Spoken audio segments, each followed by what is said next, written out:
Well, greetings, amazing students. Welcome back to another week of lifespan development. I want to compliment you for your perseverance and your work ethic in transpiring through this semester. I know it has not always been easy, and yet you are here.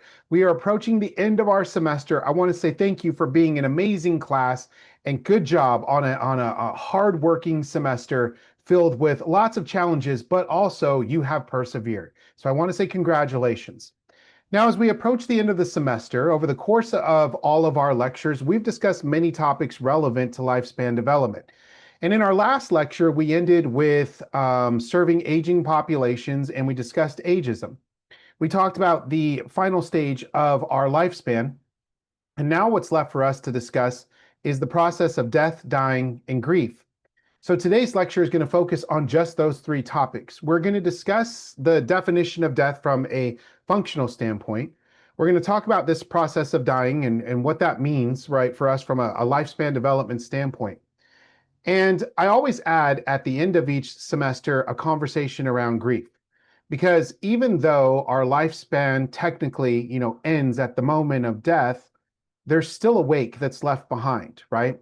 There's still memories, there's still relationships that continue to persevere even though that person is no longer with us in the physical form. And so we're going to talk about grief because over the course of your career, you may find yourselves as nurses or speeching pathologists working with individuals who have lost someone. If you're working in a hospital setting, it's unavoidable that at some point you are going to work with someone who passes away. And so death, dying, and grief become a relevant topic, right, in our discussion. So that's what we're going to talk about today. I'd like to offer the disclaimer again, right? When we're talking about difficult topics like death, dying, and grief, if you ever feel some emotions welling up inside you, if you ever feel like there's something that you need to get off your chest, you need to talk, please know that I'm here. I'm here. I'm happy to meet with you. I'm a resource to you. So I just want to provide that reminder too before we dive into the lecture. Okay, so we're going to start with our lecture for today. And what I'm going to do is let's talk a little bit about death and dying, okay? And let's talk about it from the concept of, or from the place of like a psychological standpoint and physiological, right? So oftentimes, what defines the moment of death in the most conventional sense of the process of dying, right? When a life has ended, it sometimes looks very different from what's portrayed in movies or in the dramatic sense in the media. The process of dying can take time. It's not always fast, right? And it's not edited like we see in films. For some individuals who are living with a chronic condition or diagnosis, something like cancer or something like that, the process of dying could take several years, right? Because the individual may be going through treatment, have periods of time where that cancer was in remission, or just the natural process of the cancer progressing could take a very long period of time. And so it's not always what we see in the movies. In addition to that, sometimes death can come suddenly and unexpectedly. A tragic loss may occur, an accident may occur, and suddenly someone that was in our lives before is no longer there. Right? So how do we define this moment of death? Well, there's a couple of definitions. One is a functional definition of death. It's defined by the absence of a heartbeat and breathing. Right? That seems kind of obvious, but for how long, right? Do we make the determination? How long does the heart need to stop beating? Do we need to stop breathing before death is declared? In the medical field, doctors make that determination. Medical professionals make that determination after they've also maybe factored in other factors like how did the breath, the cardiac arrest, and the breathing cease, right? Were they there treating the patient when that patient passed? And they have to make that determination. It's not always clear cut. There's not clear guidelines on it. It's not always neat and clean. There's also a definition called brain death. And brain death is when all signs of brain activity as measured by electrical brain waves have ceased and are irreversible. There's no chance for that brain functionality to return. Now, once brain death occurs, it's impossible to restore functioning. So you can have an individual who is still kept alive in the sense of heartbeat and breathing through machines, through ventilators and things like this, but that doesn't mean, right, that their brain is active. So you see, the definition of death, the process of dying, is really, I would almost say, a very individualized experience. People may die from the same death, right? Such as a heart attack or a cancer, maybe even the same type of cancer. But it doesn't mean their journey through that process of dying is the same. Everyone's experience with death will be different. And so it's something for us to think about when when you are potentially going to be serving individuals in hospital and healthcare settings who are facing those final stages of life. What we'll talk about is palliative care. And I'm going to show you a video on that in regards to nurses who are serving individuals who are in their final stages of life via palliative care. Okay. Now, we examine death, and when we examine death, which occurs across the lifespan, including the tragic loss of an infant or a child, we as a society perceive death differently. When a death occurs and at what point in that lifespan really does impact the way that we process death and grief, all right, within our patients and within ourselves in this process. It's not uncommon, right? Miscarriages or prenatal deaths or sudden infant death syndrome, which is called SIDS, are particularly difficult for people to cope with, understandably, right? When a couple maybe is celebrating the possibility, they learn that they're pregnant and they're looking forward to a pregnancy and delivery and bringing a child into the world. And suddenly the tragic event of a miscarriage were to take place. Or sometimes if that child is born and passes away suddenly with SIDS, sometimes without clear explanation as of why, it seems unnatural to adults. It seems very unnatural for us as a human species for our child to pass away before their caregiver. And that can create very difficult and complex feelings of grief and loss that are managed throughout our lifespan as a result of that. The death of a child tends to be most severely impact the parents of a deceased child, and it impacts parents of that child in a very difficult way, in complex ways. The divorce rates for couples who have lost a child are very high. Sometimes it's very difficult for those individuals as a couple to recover from the loss of a child. They were preparing to enter a new stage in their relationship where they became parents, right? They were raising a child or children together. And as a result of that, it can be difficult to maintain a relationship following a tragic loss, even though they may still very much love one another. And in these cases, right, when a parent loses a child, feelings of loss and violation of trust of the world may arise, right? Parents often believe their children should outlive them. So again, it seems unnatural. In certain cases like this, the loss of a child can even create a spiritual crisis within parents, right? Parents may be struggling on a spiritual level, asking God questions, very deep, powerful questions like, why did this happen to us, right? Why would you take my child before me? Why would you bless us with the possibility of having a child, right? Only to know that that child is gone now. Like, what purpose could possibly come of that? And so we want to understand as healthcare professionals that the process of death, dying, and the grief that follows that is really complex and individualized to the people that are experiencing it. And they're experiencing that grief, that death in multiple layers of their lives and relationships. So when you're serving clients who have lost someone or are in the process of passing away themselves, we want to be attuned to this circle of complex emotions that these individuals are experiencing. Now, children in particular have a difficult time at a very young age, sort of wrapping their mind around and comprehending the vastness and permanency of death. The younger children oftentimes it's harder to explain death to them. And there's actually a psychological reason why. There's a developmental reason why children have a difficult time processing death. Children often do not develop a concept of death until around the age of 5 years old. In their mind, prior to the age of 5, most children they say, I don't understand the concept. The concept of someone being gone forever, no longer being here, is difficult for a child to comprehend. And oftentimes, children perceive death in that young age as simply a reduced state of living. Sounds odd, but like children may examine death and look at death and say, I can't comprehend this person is gone forever. Maybe they're just in this long sleep. Maybe they're in a deep sleep. Maybe eventually they're going to come back. That's natural for children at a young age who experience the death of someone, maybe a parent or a loved one or a grandparent or something like that. Children misunderstanding death can lead to deep emotional consequences, such as assumptions maybe that their behavior caused the death, that they're responsible for the death, or that that person may come back if they really want to. Sometimes children may feel this guilt because they have a difficult time processing the notion of death and say, Wow, like I've literally worked with children who were grieving and were trying to grapple with this understanding of the permanency of death.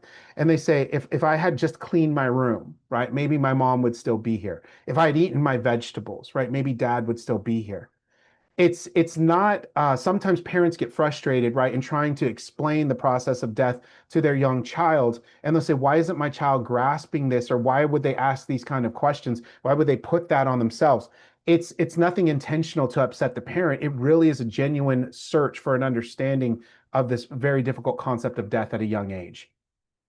Children may ask the question of parents, right, when they're very young, when is grandpa going to wake up, right? You explain to the child that grandpa has passed on, they're in heaven, they're no longer alive, they're no longer with us. The child may hear that in the moment, but they're still trying to comprehend it. So they may come back with a week later, when's grandpa going to wake up? When is grandpa going to come back? Where did they go? Even though you explain they're in heaven, are they going to wake up one day, right? Days or weeks or months may pass, and the individual, the youth, is still asking that question of their parents. Again, a normal process, a difficult process, but a normal one given where they are in their lifespan development. When you can, it's best to try to answer this question as directly as you can with appropriate age of the child. Children take words literally. Okay, they take words literally. So if we say something like, grandpa's gone. Okay, we say grandpa's gone. We know as adults, when we say gone, we may infer that grandpa's no longer alive. But to a child, they're literally thinking, well, he's gone. Okay, he's gone. When is he coming back, right? May be the question. So we want to do our best to answer as many questions as possible to youth when they're, again, as appropriate to youth when they're struggling with understanding this concept of death. We also want to be very sensitive to our language. We want to be as clear as possible so that the youth aren't left, the children aren't left filling in the gaps of that, right? I'd like to share with you some additional perspectives of death across the lifespan, right? So in adolescence, once children move out of that young child stage, right, a toddler stage, adolescents may understand the finality of death, but they won't think it happens to them. Think of your middle school students, right? They may understand that a grandparent passed away, and they may understand that grandparent is no longer alive. They can grasp that concept at that age. However, they may be living their life, skateboarding, taking risks, cliff diving, or whatever the case is, because they think, well, death happens to someone who's old. Death doesn't happen to me. Okay. Now, later on in young adulthood, right, for many of you, you fall under this category of young adulthood. Young adults may feel primed to begin their lives and eager to change the world. So the news of a severe illness may cause anger and frustration as it threatens their future. I've worked with young adults who have learned, for example, that they have a cancer diagnosis. And rather than be fearful of that diagnosis, rather than even begin to grasp the finality of death, what sometimes comes from those individuals is, this is a really bad time, right, for a cancer diagnosis. I can't be in chemotherapy right now. I have a career. I was just finishing school. I was going to be promoted next week. Like, all of these things come into play with young adults. And they're saying, I wanted a family. I was going to buy a house. I had a dream car in my mind, right? What do you mean I've got to go through chemo, right? And so they battle with that notion of understanding, right, that death can impact them, but at their point in their life and where they are, they're very much looking ahead of life. In middle adulthood, right, the shock of death, shock of a life-threatening disease is not as great, right? As we get older, we know that our time is going to come when we may hear the news from a doctor of a cancer diagnosis, right? But the fear of death is highest at this age. The thought of suddenly dying impacts this group the most, right? Individuals in middle adulthood oftentimes are saying, I'm not surprised by the news that I'm ill, but it scares me to think that I might not be here for my family. It scares me to think that my wife may not have me around, that my daughter may not have me around, that my child I won't be there for my child through all of those moments in their lives. Maybe it's their quince, or maybe it's their wedding, right? Or maybe it's a sporting event. And so the fear of death is highest in this group. And as we move into late adulthood, this group in particular knows the end is approaching and faces increasing number of deaths in their environment. They now see more of their family and their friends passing. Older people tend to want to know more details about the deaths of individuals. And what we are experiencing in our society now is many older individuals, ages 65 and older, or even into their 70s, sometimes choose to commit suicide as a result of fear that the healthcare costs, the burden, the debt as a result of treating a terminal illness will be a debt that's passed on to their family, and they're worried about the consequences left behind for their family, right? So again, where we are in our lifespan, when we get the news about our own mortality, can look very different. Consider the ages of your clients and your patients that you might be serving and where they might be grappling with these notions of death based on their own area, place in their lifespan at the moment. Now, I wanted to share a little bit about the stages of grief. So there was an amazing scholar and researcher, Kubler-Ross, who in 1969 had completed a large amount of research and studied and examined and interviewed individuals who were in their stages of dying. They were in the process of dying, in the end stages of life. And Kubler-Ross interviewed a number of individuals and identified that there were 5 stages of grief, that no matter the walks of life, the economic background, the race or ethnicity, even the country and where they lived, that they experienced these 5 stages of grief, regardless of background. The stages of grief that Kubler-Ross identified was denial, anger, bargaining, depression, and acceptance, okay? Now, these 5 stages were present, and it's important to note that even though I have arrows that move in this arena, what Kubler-Ross, in this direction, Kubler-Ross also discovered in her research that this progress of moving through these 5 stages wasn't always linear. And it didn't always mean that once someone moved out of one stage, say denial, and they moved on to anger, that they would never return to denial. Rather, that the process would move in a direction, but at any time it could go back right into a stage, and the individual may find themselves in that stage again. They could even jump stages, right, and move back into a stage, but that ultimately they would cover these 5 stages of grief in their own grief with grappling with the end of their lives. And so denial, anger, bargaining, depression, acceptance were relevant in all of her research. Denial, right, the process of saying this isn't possible. How can I be dying, right? I've taken care of myself. I've exercised. I've eaten right. I've done all the things, right? How can you tell me I'm sick? Anger, people getting upset, not only with their healthcare professional, right? When they hear the news, like, why would you give me this news? Check the tests again, right? You got it wrong. Instead, they may be angry with just the world in general. They may even be angry with God in that moment, saying, what do you mean my life is coming to an end? There's so much more I wanted to accomplish. Bargaining is that stage where it's almost like they reach out to God in that moment, or a higher being that they believe in, and they say, Lord, if you just give me one more year, take this cancer away, right? I promise you I'll be in church every weekend. I promise you I'll glorify you in all you do. Depression sets in sometimes for some of the adults in those end stages of life, where they simply feel like, what's the point in going on? If the end is coming, how can I continue on this way? And then for many individuals, they also moved into the stage of acceptance. They said, I'm not necessarily okay with the fact that I'm dying, but I don't fear it anymore. Right? I'm not angry about it anymore. I've stopped bargaining, right? I'm going through my day. I'm making those arrangements with the people I love, right? And I've accepted the fact that I'm going to pass.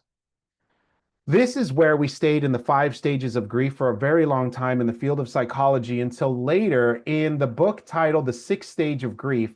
In 2019, David Kessler identified a new stage of grief. So beyond these 5 stages, a 6th stage was identified.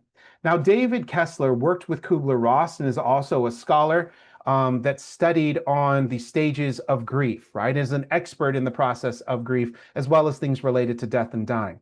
And after going through research and revisiting research that he and Kubler-Ross completed, he wrote this book and said there's actually a 6th stage of grief that has emerged. And that 6th stage, after acceptance, is finding meaning.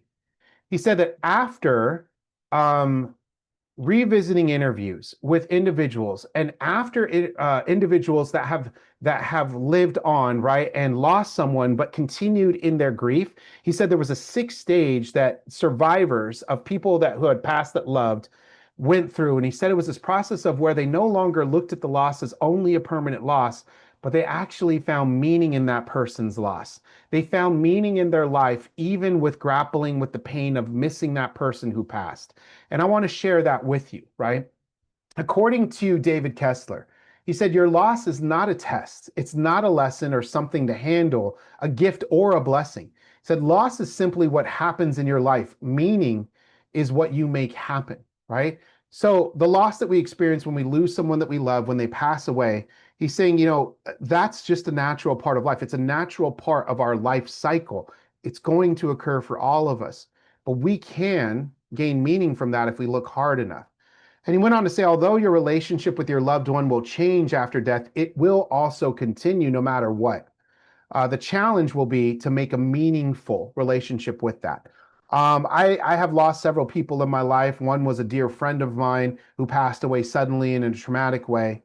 And I agree with that. The relationship that I have with that friend is still present. It is continuing, whether I like it or not, right? But it has changed, right? And I've had to learn to search for meaning in that in my own life, right? To honor that individual that passed. I want to give you an example of the sixth stage of finding meaning in a really practical way. Some of you have heard about Mothers Against Drunk Driving, which is called MADD. Well, MADD was actually formed by this woman, Cindy Lightner, in 1980 after her daughter was killed by an impaired driver who had 4 previous DUI convictions, right? And in this stage, she realized she grieved heavily. She missed her daughter. She went through all of those 5 stages of grief, of the denial, anger, bargaining, right? And she struggled with this grief for a long period of time. And she began to educate others on this notion of grief and loss, and started to educate others on the dangers of impaired driving, of drunk driving. And she noticed that there were so many other people who had lost children, parents who had lost children to drunk driving. And she made it her purpose in life to change the world around her by educating others and starting this movement of Mothers Against Drunk Driving, which in turn turned into an entire global movement. Mothers Against Drunk Driving is now a globally recognized organization that is committed to trying to deter and save lives to avoid individuals from driving drunk. And so she found meaning, right, that came from educating others on the loss of her own daughter. That is the sixth stage of finding meaning. Okay, so I wanted to just give you an example of that. Now, as helping professionals, there are some things that we can do to help our clients who are grieving. Maybe they're grieving their impending death, but also maybe they're grieving, it's the family of an individual who is grieving the loss of their loved one. There are some things that we can do to help our clients through those difficult times. We call those the tasks of grief. In the field of psychology, social work, clinical work, we invest in this model, which is called the TIER model, the tasks of grief. The first task is to help our clients identify and accept a new reality, right? To help our clients grasp with the fact that maybe their partner is gone, maybe it's the husband that's passed away. And we help the widow grasp with the fact that when they wake up the next morning, sometimes people that have lost someone they love said, it felt like such a bad dream to me. I felt like I woke up the next morning and I just had a terrible nightmare. And then they're grappling with the reality, no, my husband isn't coming home, right? The stands for experience the pain and loss. Oftentimes, individuals want to deny the pain or numb themselves from the pain.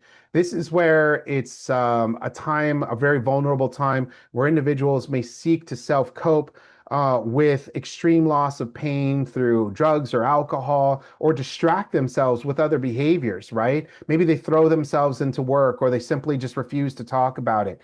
But it's important at some point for individuals to come to a place where they can actually experience that pain. Maybe after the move is done, or all the packing up of the person's belongings are done and sold, like all of these other things, they finally come to a place to say, now I'm actually grieving, I'm hurting from this loss because there's no more distraction in my way. They have to adjust to a new environment. We want our individuals our clients, our patients to move to a place of adjusting to a new environment. It doesn't mean that everything will be the same, right, in their new environment, but it does mean things can be okay. What does it look like if the husband had passed and that was the person that did all the yard work and washed the cars and changed the oil? What is it like if it was the husband that paid half of the bills, right, and the wife paid the other half, and she doesn't know the account numbers or, the password to access the account, right? All of these things can be difficult for individuals. And then we want to move our patients to a place of reinvesting in a new reality, to understand that life won't be the same, but again, it can be okay, but we have to find meaning in that loss. Okay. I want to play a video for this time. I'm going to stop sharing here, and I want to play a video that provides a testimony. It's actually only about 3 minutes long. This video is designed by nurses who are in palliative care, who are actually serving individuals who are at the end of their end stages of life. And I'd like for you to hear from these nurses about tips that they've learned for serving individuals who are in their final stages of life, because I think you'll find it very helpful in this discussion today. So I'm going to play this video, right? And then we're going to continue on with the lesson.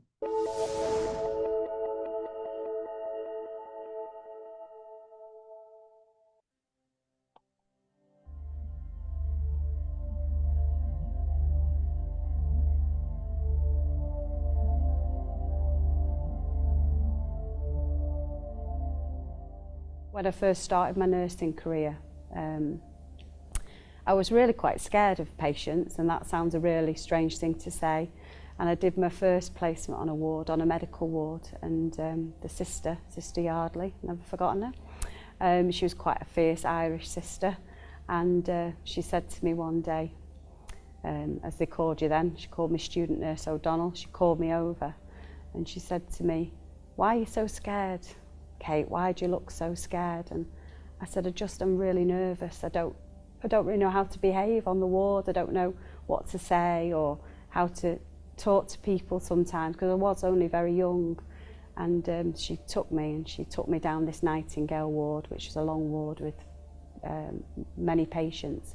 And she stood me in front of a patient and she said, "What do you see, Kate?" And I said, "I see a patient." She said, "No, what do you see?" So I looked round and I said, "I see oxygen, I see medicine." She said, "No, look again, what do you see?" And I said, "I see a person." And she said, "Yes, that's what you see, a person. And if you keep that at the forefront of your nursing career, you'll never ever go wrong." And that's what I've carried forward, and I've never forgotten her saying that to me.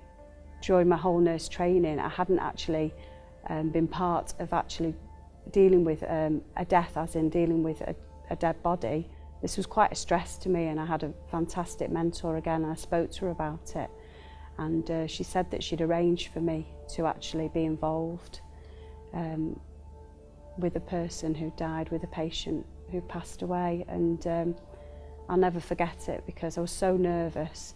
And at the time I felt I didn't know this person. I was going and being part of something that was, you know, so important to that person. But I couldn't have asked for a better nurse to have been with that day. And what she taught me on that day was just, well, I've never forgotten it. Just the way, her compassion, the way she treated the person who died, and things then that surprised me, like she was talking to that person. She obviously knew that person very well who died, and she was talking about the life that he'd had, and as she was washing him, she was really gentle with him, and she involved me in all those aspects. And I remember saying to her, "Oh, it's really cold in here," and there was a window open, and I said, you know, and she said, "Oh, don't worry, it won't be cold, we're letting his soul out of the window." And that really like moved me, because I'd never, obviously those things I'd just never experienced, but I was very fortunate in that was my first experience of dealing with a death and preparing somebody, you know, who died. And I've never forgotten it. At the end of the day, you want to advocate for your patient at all costs, at all times, and sometimes to your own, you know, the detriment of yourself, but you do it anyway because that's your job. I think obviously personal cares are important, and making someone feel like an individual is really important, but the way that I help people the most, I think, is by helping them feel more in control of what's going on. So even down to saying to somebody, "Okay, so I'm leaving this room now, but you're not on your own, you know, I'm outside and this is what I'm doing for you. This person is feeling vulnerable at this point and I have to help them. I have to do what I can to make this better for my patient and their family and make this as much of a positive experience as possible. If somebody wants to lie on the bed, or if they want to have the dog in the bed with them, or if they want to have lots of family around, then that's absolutely fine. That's their wishes and preferences. It's about making sure that they have the comfy bedding, their own pillow, pictures around them, favourite smells, making it more personalised, making it individualised to them to make sure that they've got what they need at such a difficult time, and making the families as comfortable as possible. Let families be involved. It's, you know, it's the last thing that they could possibly do for their loved ones. So let them get involved, washing, dressing. Is there something particular they like to wear? Is there a particular perfume or aftershave, or making sure that the hair is the way that they want it? Throwing birthday parties for people that are dying, bringing in pets, putting them closer to a window, decorating a room, open visiting. I think open visiting is just the most incredible thing, because if you've ever had anyone die in your family, or you've ever had a relative that's in hospital, being able to come in at 3 a.m. and just sit there and watch them sleep, because it might be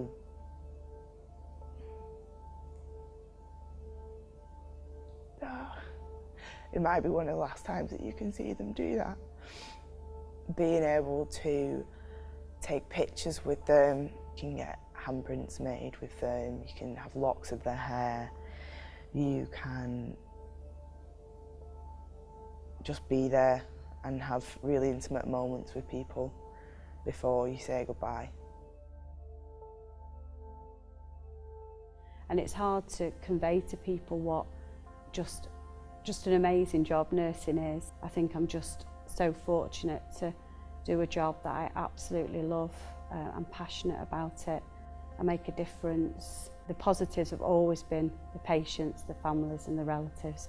Those have always remained, and if you've got that passion for that, then your nursing career, you'll just love it, because that is your main focus. Palliative and end-of-life care, when I was a community nurse, became a passion, because I was so privileged to be part of this special moment for those families, to make sure that those last final days are as perfect as they can be, making sure that we have there's no crisis, making sure that they feel supported, giving them the final moments that are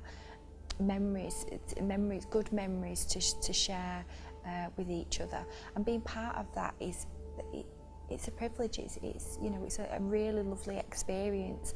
And so if we can make things that little bit easier, or support that family, it makes your job worthwhile. You probably spend more time with patients than you do with your own family and friends, and you probably know more about patients and are with them for more intimate moments of their life than you might have for 99.9% of the people that you know. You can't lie and say that, you know, you never take work home with you. I think people describe advanced nursing skills as skills like, you know, an advanced life support course or whatever, but I think that a really advanced nursing skill is being able to kind of detach and reattach in an appropriate time, and just because you have to be well to look after other people and make sure they're well, but it's not always as easy as it sounds. Okay, I'll stop the video here. And the reason why I wanted to share this with you is I know it can be difficult at times when we're discussing this notion of, you know, death and dying. But what's really important is to not lose sight of the fact that even though there's a lot of technical things that you need to do, right, when you are working with patients who are in their final stages of life, you don't also want to forget the fact that they are human beings that are going through this very personal and intimate experience. Like I said, no one's death is the same. Everyone's process of dying is individual and highly intimate to them. And so if you see these nurses had this perfect blend of knowing what to do and knowing how to do it, right? And so I wanted us to kind of continue that conversation, hold on to that, right, as we continue this conversation on grief. So we talked about death, dying, and now we're going to move into the stages of talking a little bit more about grief. And I want to start with a quote discussing grief for a moment here, from Elizabeth Gilbert. And she had this really beautiful quote that I think rings true to the topic of grief. She said, "Grief does not obey your plans or your wishes. Grief will do whatever it wants to you, whenever it wants to. In that regard, grief has a lot in common with love." Think about that for a minute. When you fall in love with someone, right, love tends to just grab you. It causes you to behave a little funny, right? We start to think of love and we start to think that it controls us almost to a certain extent when we fall deep in love with someone. Grief is the same thing. Grief has a way of grabbing onto us, of getting a hold of us and changing our behavior at times. Sometimes it feels like grief is being done to us, right? And so I want us to keep that in mind as we have this discussion around grief. Now, the definition of grief, I want to give two definitions. One is from the American Psychological Association, right? Grief is described as the anguish experienced after significant loss, usually the death of a beloved person, and grief is often distinguished from bereavement and mourning. It's different. Bereavement is the time that we take, right, to process and handle some of the logistics of the death of someone. Mourning is the ritual that's involved in how we express our grief. What does our grief look like to the world? Each tradition or each culture has its own way of displaying mourning, right? Of displaying grief. Now, Dr. Brene Brown had said the process of grief is the process of adapting to a group of emotions. It's multiple emotions confronting us, sometimes bombarding us at the same time, and experiences that accompany events that result in a personal or collective loss or create a sense of feeling lost or longing. So you notice this notion of feeling a sense of lost or longing. For many individuals I've worked with who are in the stages of grief, they describe it as just that. It's this intense feeling of longing. They've lost someone that they love deeply, and they're saying, I just miss that person so much. I long to hear their voice one more time. I long to smell their perfume. I wish that I had just one more dinner with them, one more conversation, right? And that's that intense feeling of longing that accompanies grief. I want to give us one more thought to consider around grief that I think was a beautiful one, is I've heard this saying that grief is love persevering. Right? Grief is another form of love. It's just continuing on that love, trying to find a way to continue on in a new way. Okay, so I just wanted to share that with you.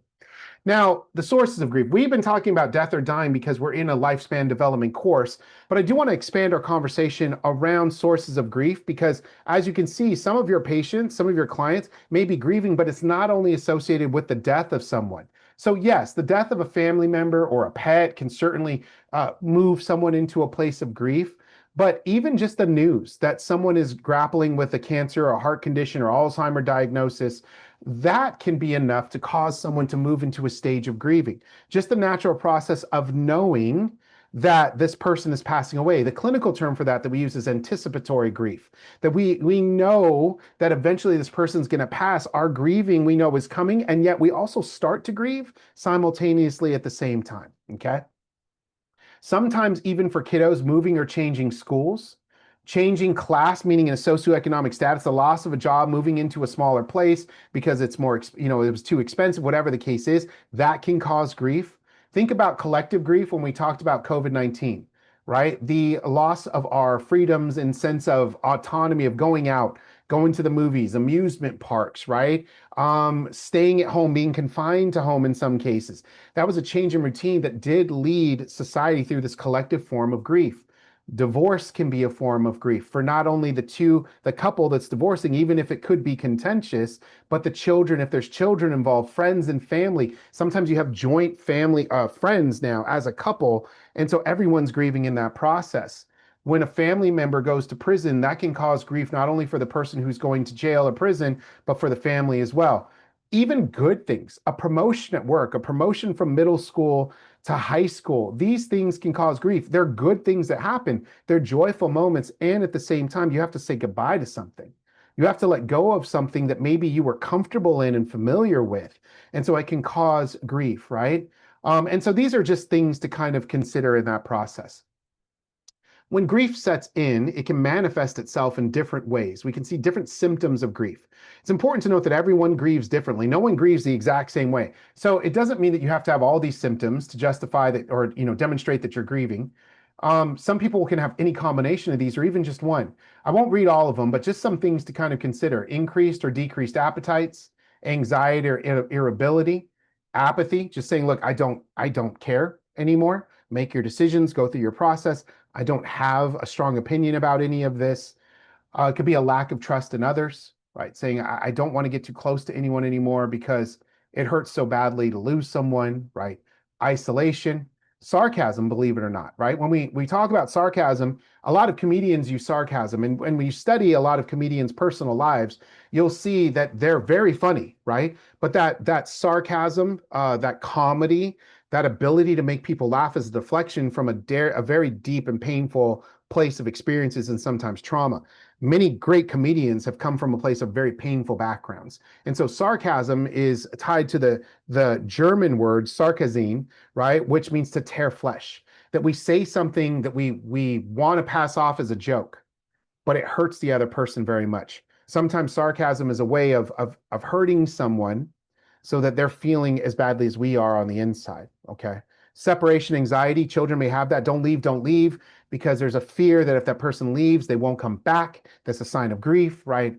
And obsessive dwelling on the past. You lose someone, and then for a while, right, maybe one of those surviving family members or something, it's all they talk about. Do you remember when? Do you remember when? I remember when. All of these times. So just a little bit of thought around symptoms of grief. Believe it or not, as much as we have a hard time with grief, and as much as grief is a painful process while we're going through it, I shouldn't say while we're going through it, because it doesn't really end. But while we're going through the heavy points of our grief, almost the paralyzing points of our grief, there's actually a function to grief. From a psychological standpoint, grief actually serves a purpose, okay? And so from a psychological perspective, grieving losses, it's actually important that we grieve, because it allows us that when we put our energy into grieving, it frees up energy that is bound to the lost person, right? We're able to move into a place where we could say goodbye to that person. We're no longer missing the person in the same way. We will always miss them to some degree, but the way that we miss them changes, right? So it allows us to then reinvest our energy into other things. Until we grieve effectively, we are likely to find reinvesting in our new lives difficult, right? Because we remain anchored to that past.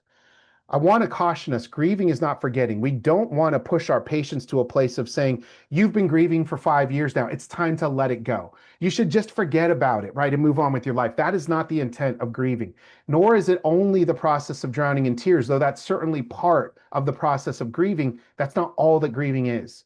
Healthy grieving results in an ability to remember the importance of our loss, but with a newfound sense of peace rather than this searing pain. The memories I have of my friend that passed away, they no longer hurt in the same way, because they hurt me tremendously when I was in that initial first stages of grieving. It felt like that searing pain in my chest. But eventually I found this newfound peace. I found gratitude for the moments that I had with him, right? I started to look on those memories and they weren't painful anymore. They were appreciative, right? And so it's something for us to think about. Managing grief and living with loss also help people become less prone to judgmental errors and more resistant to eyewitness distortions, or sometimes more motivated. So what happens is that when we experience grief and we live with this sense of loss, it allows us to be more empathetic towards other people. When someone is going through a rough patch and they maybe are behaving like a complete jerk, and once we find out that they lost someone, our heart immediately connects with that person. Like, to me, if someone was being rude to me and the second that I learned they lost their spouse or a dear friend, immediately my heart goes to, I'm so sorry, right?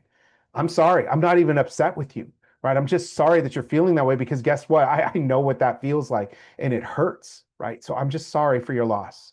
And research demonstrates a strong correlation between sadness and enjoyment. Let me say it this way. Dr. Martin Luther King Jr. said you can't have Easter without Good Sunday. Think about that for a second. You can't have Easter without Good Sunday. We can't celebrate the joys of life and appreciate the beautiful moments of our life if we haven't experienced some traumatic events. If we haven't gone through pain, it's difficult for us to really appreciate joy. They're connected. They're two sides to the same coin. Okay. So let me ask you this question. How long should a person grieve, right? A spouse loses their partner. How long is it appropriate for them to grieve? A parent loses their child. How long should they grieve? A child loses a parent. What's appropriate? When do we tell them they should move on? Well, the answer to that question is sort of a trick question, is as long as it takes, right? A person should grieve as long as it takes. And that looks different for every single person. And the challenge with that is that we often encourage others who are in this process of grieving to move on. They're like, look, the person passed away 6 months ago. You should probably start moving on. The person passed away 2 years ago. They're not coming back. Don't you want to start moving on? And the problem is when we say things like that, we are coming from a good place. We don't want that person to hurt, but we also don't want ourselves to hurt, because it's awkward, see, when we have a conversation with someone and we see that they're grieving, we don't know what to do with it. It's hard for us to say something that's going to fix the situation. We don't want to see our friend in discomfort. We start to feel uncomfortable. And so we start to push that person to a place of, hey, if you stop grieving, right, then I don't have to feel awkward anymore. And so we unintentionally and with good hearts end up pushing someone into an unhealthy place of grief. So what do we do with that? What do we do with that? How do we help people manage grief? I want to show you a video. This one is short. It's 4 minutes. And it gives us some ideas about how we walk with people through the process of grief. We're almost done with the lecture. And then what I'm going to do is I'm going to give you some strategies on how you can help others manage their grief. And then we'll wrap up the lesson for today. Okay? So here's the notion of how can we help individuals, right, who are going through a difficult time? How can we assist them, right, in managing their grief, recognizing that everyone grieves differently and everyone needs to grieve as long as it's right for them? Okay, so let me share this video with you and we'll get started. So what do we do about all the pain we see in the world? All the pain we feel in our own lives? And why does it seem like our best efforts to help somebody feel better always backfire? I've been studying intense grief and loss, baby death, violent crimes, accidents, suicides, and natural disasters. And I've learned something really interesting. Cheering people up, telling them to be strong and persevere, helping them move on, it doesn't actually work. It's kind of a puzzle. It seems counterintuitive, but the way to help someone feel better is to let them be in pain. This is true for those giant losses and the ordinary, everyday ones. Educator Parker Palmer writes, "The human soul doesn't want to be advised or fixed or saved. It simply wants to be witnessed, exactly as it is." He's talking about acknowledgement here. Acknowledgement is this really amazing multi-tool. It makes things better even when they can't be made right. For example, somebody's struggling. Their baby died, or there's been a bad accident, or their mom got sick, and they're just sad. It's way more helpful to join them in their pain than it is to cheer them up. But here's what we tend to do instead. You have 2 other children, you need to find joy in them. Or, you know what you need? You just need to go out dancing and shake it off. Or, I felt really sad once. Did you try acupuncture? We're not really sure what to do with someone's pain, so we do what we've been taught. We look on the bright side. We try to make people feel better. We give them advice. It's not like this is nefarious. I mean, we try to cheer people up because we think that's our job. We're not supposed to let people stay sad. The problem is, you can't heal somebody's pain by trying to take it away from them. Now, acknowledgement does something different. When a giant hole opens up in someone's life, it's actually much more supportive to acknowledge that hole and let pain exist. It's actually a radical act to let things hurt. It goes against what we've been taught. In order to really support you, I have to acknowledge that things really are as bad as they feel to you. If I try to cheer you up, you end up defending yourself and your feelings. If I give you advice, you feel misunderstood instead of supported. And I don't get what I want either, because I wanted you to feel better. It's pretty rare that you could actually talk somebody out of their pain. Rarely does the admonishment to look on the bright side actually heal things for someone. It just makes them stop telling you about their pain. It's so tempting to try to make things better. When somebody shares something painful, it's much more helpful to say, "I'm sorry that's happening. Do you want to tell me about it?" To be able to say, "This hurts," without being talked out of it, that's what helps. Being heard helps. It seems too simple to be of use, but acknowledgement can be the best medicine we have. It makes things better, even when they can't be made right. All right. Let me go ahead and stop the video there. So if you notice from this this video, which I really do love, it takes some of the tension and the worry off of us, right? Sometimes if you as a nurse, as a speech pathologist, when you see someone going through a difficult time, you feel like you've got to provide the antidote, the medicine. And in this film, we learned that acknowledgement in this case is the best medicine, right? Simply to acknowledge and be with someone, sit with someone in their grief, to say, "I'm sorry you're going through that. I know this is so difficult. Do you want to talk about it?" And if they don't want to talk about it, if they're still okay with you just being there, to be with them in that moment. We have to recognize that there are limits, right, to our ability to walk with someone in their grief. Just being there sometimes and acknowledging what they're going through is enough for that person in the moment. So I just want to share that with you as something that hopefully you'll carry with you in your career when you're considering this notion of serving individuals, right, who are going through this grieving process. Just a couple more slides for you here, and then we'll go ahead and wrap up the lecture for today. So what I wanted to share is that I want to give you some strategies on managing grief, right? So what are some things, some tangible things that we can do, right, if we find ourselves in grief, or that other people can do? And I want to share these with you, right? What we can do, there's a couple of things. Sometimes you'll see individuals who are in the process of grieving carrying or wearing a link or an object to keep safe. Keep safe, right? That symbolically reminds you of your loss. My daughter did this unintentionally without even knowing that this was a strategy to manage grief, right? She had this little dog that she cared about. It was this little Chihuahua dog, very old dog, and eventually that dog passed away. She used to like to dress the dog in bow ties, so he would walk around in little cute bow ties. And when that dog passed, one day she came down, she was wearing a purse, and I saw that the bow tie that the dog used to wear was on her purse. And I thought to myself, what an absolutely like beautiful little gesture of grief, right? She thought about him, she still remembers him in a very special way. And when she sees that bow tie, it reminds her of the joyful times. It's her way of connecting, right, with the grief of the loss of that pet. To tell those around you what helps you and what doesn't helps, right? To be able to, if you're in a place where you're grieving, and to be able to just say, "Look, here's what helps. I don't need advice. I don't need a drive. I don't need you to bring food over. I don't need you to take me to an appointment. Here's what I need. I just need you to be with me, and let's just go to a movie. I don't want to talk about it. I just need you to be around. Are you willing to do that?" And sometimes that helps people say, "I can do that," right? And it takes some of the tension and awkwardness off of how does the other person act, because they know how they can help you.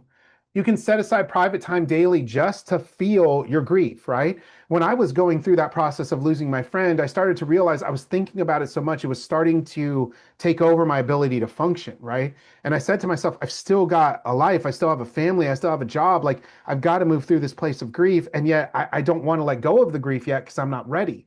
And so I realized I'm going to set a time where it's okay to just be not okay, right? It's okay to just be sad. And then after that period of time, I allowed myself to grieve, to have memories, right, and go through all of that. And then I said, and now I got to pick up with my day. And tomorrow, right, I'll give myself that time to grieve again. Choose your entertainment carefully, right? You don't want to be watching shows that are triggering, or commercials or things like that. They're going to deepen you into a place of depression. You can join support groups, right? You can plan for special holidays or anniversaries to maybe be with people that are a support system to you on the anniversary of that person's passing, or maybe on the anniversary, your wedding anniversary of your spouse that passed away. You can plan around that to have a support system around you, just so that you can move through that day, right, with support. You can pray or speak to a spiritual leader, always a good thing and a helpful thing. Take a yoga class, right? Plant yourself in nature. Take a long, warm bath. Pamper yourself in these cases. Take care of your body. As you are going through grief, your heart, like your emotional heart, is aching, but your body is also going through an enormous amount of stress. Taking care of yourself helps. Finally, the last thing that I've personally found very helpful is doing something for someone else. When you're in a place of grief, if you can get yourself to a place eventually where you can volunteer, even for a short period of time, helping others, it genuinely lifts your spirit because you're doing something out of the pure love for someone else, and it helps you manage that grief. So those are the things I want to share. I want to share with you then for our centering exercise today. That's the end of our lesson on grief. I want to share with you our centering exercise today, and I want to focus it on this concept of joy. See, remember when I said you can't have Easter without Good Friday? What God teaches us that ultimately what God wants for us is joy. That's what God wants for us. And the hard points, the low points in our lives when we experience pain and grief, they are difficult. Right? I can't promise you they'll always be easy, but what I can promise you is when that moment of joy returns, you know it, you savor it, right? You hold on to it more deeply. And so I want to share 3 scripture verses that focus on what God wants for us, ultimately joy, right? To leave us in this place for our lecture for today. In Ecclesiastes chapter 3, it says, I have seen the burden God has laid on the human race. He has made everything beautiful in its time. He has also set an eternity in the human heart, yet no one can fathom what God has done from beginning to end. I know that there is nothing better for people than to be happy and to do good while they live. Even in the midst of pain, God has made everything beautiful in its time. And he will do that, right, with your grief, with your loss. I know that because that's happened with me too. Second scripture verse comes from 1 John, as the Father has loved me, so I have loved you. Now remain in my love. Stay in my love, right? I have told you this so that my joy may be in you and that your joy may be complete, right? Your joy can be complete if you remain in my love, is what God's telling us. God says, I love you so deeply, right? And so vastly and so immensely that if you stay in that place with me, eventually, right, your joy, you'll find that joy again. It's coming from me and it will be complete. Okay. And the last scripture verse I want to share with you is from 1 John chapter 15. I've told you these things for a purpose, that my joy may be your joy and your joy wholly mature. This is my command, love one another as I have loved you. This is the very best way to love. When Jesus says, love one another as I have loved you, he's also talking about you loving yourself. In this process of grief, in these deep moments of pain, Jesus is saying, if you can still love yourself enough to the degree that I love you, this pain, right, it will start to subside. It will start to change. It doesn't mean you forget the person you lost. It means, though, that you walk in this place of carrying that memory, carrying joy and pain simultaneously. But the joy will always stand out, okay? So I'm going to let you pick which scripture verse that you want to center on for today. Let's go ahead and wrap up this lecture by putting our hands and feet in a nice, comfortable place. If you've got that feeling of grief on your heart, zero into one of these scripture verses, right? They're all focused on joy and love. That's what God wants for us. And let's listen to what God has to say in our hearts at this time. So go ahead and take one more nice deep breath and close your eyes. And let's stay with God in this place of joy and love.